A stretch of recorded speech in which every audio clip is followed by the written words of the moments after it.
আসসালামু আলাইকুম। কেমন আছেন সবাই? আশা করি ভালো আছেন। চলে আসলাম নতুন আর একটি নোয়াখালীর ঐতিহ্যবাহী স্থান নিয়ে। এটার নাম হলো আন্দারমানিক। মূলত এই জায়গাটা নোয়াখালী সোনাইমুড়ি যাওয়ার আগে, কিছু দূর আগে, হাতের বামে, প্রায় 6 কিলো ভিতরে এই জায়গাটা। এটা নিয়ে কোনো ইতিহাস আমার কাছে নেই, জানিও না। তবে জায়গাটা এখন পরিত্যক্ত, ময়লা আবর্জনা দিয়ে ভর্তি। ভিতরে যাওয়ার কোনো অবস্থা আছে কিনা দেখতে হবে। তবে আশেপাশে লোকালয় তৈরি হয়ে গেছে, অনেক লোকজন থাকে। হ্যাঁ, ভিতরে যাওয়া যায়, ভিতরে গিয়ে দেখি কী অবস্থা।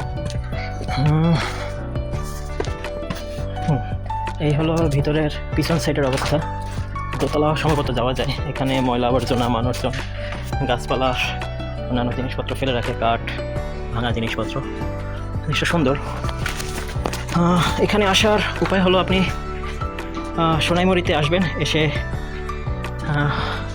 আচ্ছা ডেসক্রিপশনে আমি দিয়ে দেবো বিষয়টা কীভাবে আসবেন। তবে উপায় হলো আপনি লোকাল কাউকে জিজ্ঞেস করবেন, তাহলে হলো আপনি সহজে আসতে পারবেন। না হলে আপনাকে অনেক ঘুরে ভিতর দিয়ে তারপরে আসতে হবে। আচ্ছা, দোতলায় যাওয়ার মনে হয় অপশন আছে। এটা দোতলায় গিয়ে দেখি কী অবস্থা। এই হলো দোতলা, একটু রেখছি। এখান থেকে এই হলো দোতলার অবস্থা। দোতলা দেখা যাচ্ছে না, নিচে ওদিকে আর ভিতরের দিকে যাওয়া যাবে না, একটু রিস্ক হয়ে যায়। আন্দারমানিক নামে সবাই চিনে জায়গাটা। আমরা একটু সামনের দিকে যাব, সামনের থেকে ফ্রন্টটা থেকে কীরকম দেখা যায় সেটা একটু দেখবো। আন্দারমানিক আসলেই অন্ধকার।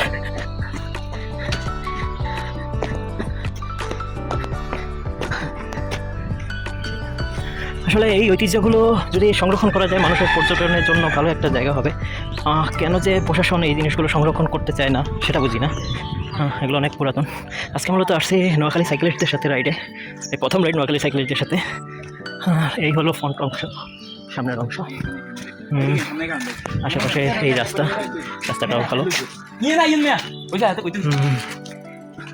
এই হলো বাকি অবস্থা, প্রায় ধ্বংসাবশেষ হয়ে গেছে।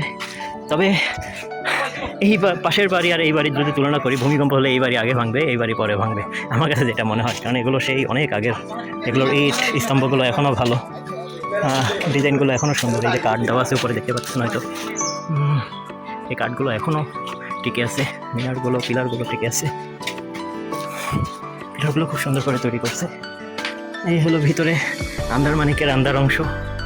আমরা ছাদে গেছিলাম। আচ্ছা, উপরে হলো ছাদ ভেঙে পড়তেছে, সেই জন্য এটাকে কোনো রকমের ঠেক দিয়ে রেখেছে বা খুঁটি দিয়ে রেখেছে। উপরে না যাওয়াই ভালো। আমি উপরে চলে গেছিলাম ভুলে, একটা ভয়ঙ্কর বিষয় হতো। আচ্ছা, যাই হোক, দেখা হবে আবারও কোনো একদিন নতুন কোনো স্থান নিয়ে। ভালো থাকবেন, আল্লাহ হাফেজ।